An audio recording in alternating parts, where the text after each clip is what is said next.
Everybody, I have an art lesson for you today on some cool doodle flowers. So, for this work, you have two choices. There is a way of doing watercolors using markers and Q-tips, so you might have the stuff to do it at home, that I'm going to show you at the end. If you want to do that way, then you need to draw using a permanent marker. If you don't want to draw that way with the watercolor thing, you can draw this however you want. I'm going to do it the permanent marker way. If you use a permanent marker, please make sure you have something underneath your paper so you don't accidentally draw on the table and make your parents really cross. All right, so to start, we're going to just do some circles. These are going to be the main bodies of our flower, so you want them up a little bit. But other than that, it doesn't matter. Draw a circle, and then you're going to take this circle and give it a border of another circle. Now, if you want to trace some real circles, you can, but mine are not perfect, and that's okay. They don't need to be perfect for this work. Try making some that are big. I suggest you don't do any that are super tiny if you're using a marker, because the marker's point won't let you color too small. But if you're using something smaller like pencils, you could do some really tiny ones, or if you have some super fine point markers. I'm going to stick simple for now. Okay, so there's my 4 flowers. They don't look awesome. We need to add some stuff. Next, we're going to fill in their centers. We're going to fill in their centers with things that have rotational symmetry. So that means repeats that go around and around. If you look at the center of this one, you can see that it has 1, 2, 3, 4 petals, and they're basically the same thing rotating around. This one I made like a little sun on the inside. It has the same basic triangles around that circle rotating around and around. This one also has it, this one also has it, this one also has it. Think of any design you like. So you could do a traditional like loopy flower inside of this one. Kind of try to fill most of the space in that inside circle to make it look nice. For this one, maybe you want to start by drawing an X and then making like a petal that goes over each section of the X. That's an option. Maybe you want to start with a circle and make some triangles that come out like this. This is definitely one of those, whatever you want, go for it. It's going to make your finished work different, but anything you choose will work fine.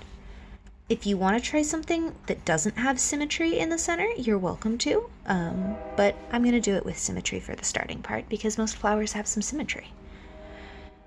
And what do I want here? I think I want something loopy because I've got 2 that are loopy and 1 that is straight edged, and so I want loops on this end to kind of... Ooh, let's do one that has lots of layering. How about... and then another line, and then loops around the outside. Okay, so step 1 is make your circles with a border. Step 2 is fill in your circles. Step 3 is do outlines. So for your outlines, you could think about normal flowery kind of petal things. You could do big ones or small ones. You can do little like squares on the outside, triangles, sticks with like antenna stuff, whatever feels good to you. So let's do a couple together here. I'm going to do different ones than I did above so that we have variety. So let's try, like squiggle rays, kind of like how some people draw the sun. I'm going to do that on this one. Yeah, I like that. For this one, I'm going to do little loopies. Oh, I guess I sort of did that before. Oh well. I like the little loopies. For this one, let's see. I like that it has straight edges on the inside, so I'm going to make some more angled straight things on the outside to kind of match with that. I think I'm going to do triangles and sticks back and forth. This is kind of reminding me of what I imagine like the top of a crown of a member of royalty might wear.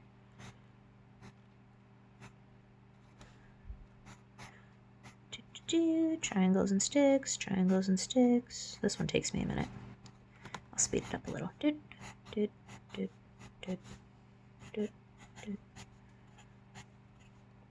probably want to take a couple more seconds than I'm doing on your work so it looks a little nicer.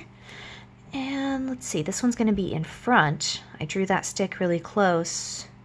Uh-oh. Maybe I'll leave that one bald, see what it's like. All right. Next, we're going to do stems and leaves.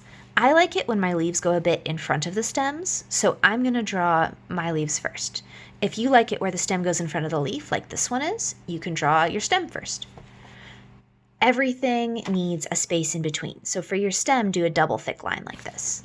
And notice how I did different styles of veins on the leaves. I did no veins, one straight vein, some pinnate veins. You can do whatever feels good to you. All right, let's see. Down here, do 2 like that. Here, I'm going to give it some big, huge ones, I think. Go more vertically oriented. This one, I'm going to give a different shape of leaf just for fun. And this one, I'm going to give 2 little ones. Okay, then we need stems. You can make your stems straightish or curvy-ish. Remember that in real life, nothing grows perfectly in one way. So whatever you do is going to be fine. And then do some veins. If you want. I want, so I will do some veins. And let's do some parallel veins on this one. And I think I'm going to leave this one with just a center line. And just a center line over here. No, I'm going to fill this one in. This is pinnate veins. Okay, there's our basic doodle flowers. If you want to stop there and make it black and white, you can. There are lots of options, like check these guys out again. This one I took probably 2 or 3 times as much time on as I did on this one. To me, I can tell the difference. This one looks nicer. So remember, spend a little more time if you want to get your work to come out really nice.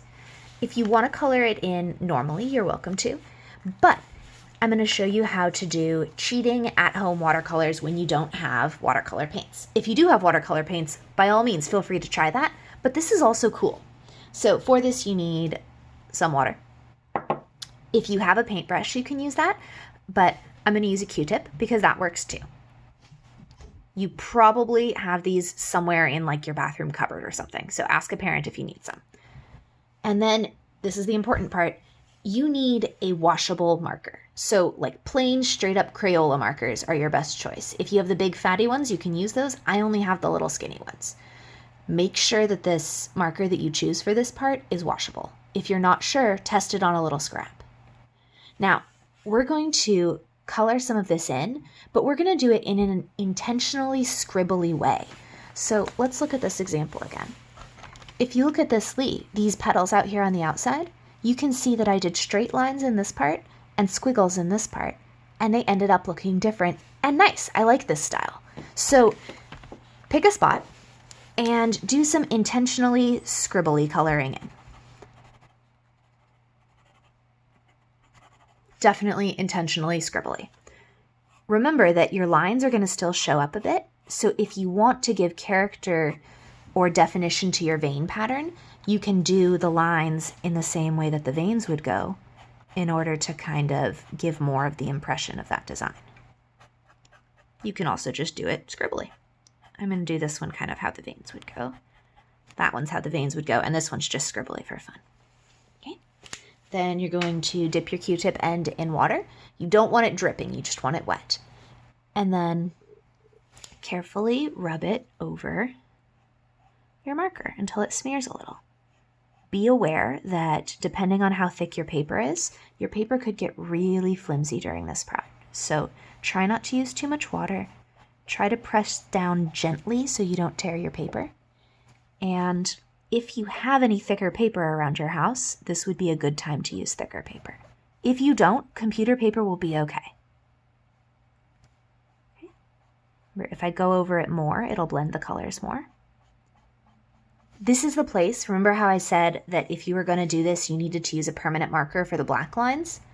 If you don't, then the black marker will smear too. So be really aware of being careful of that. Check this out. You've got all sorts of different ways of filling it in. I'm not going to go fill the entire drawing in. I'm going to leave that work for you. Let me know if you need any help or have any beautiful work that's finished that you want to share. Here's mine, and then here's a little reminder of the one I started with, if that helps for inspiration. Have a good day. Happy art doing. Miss you all.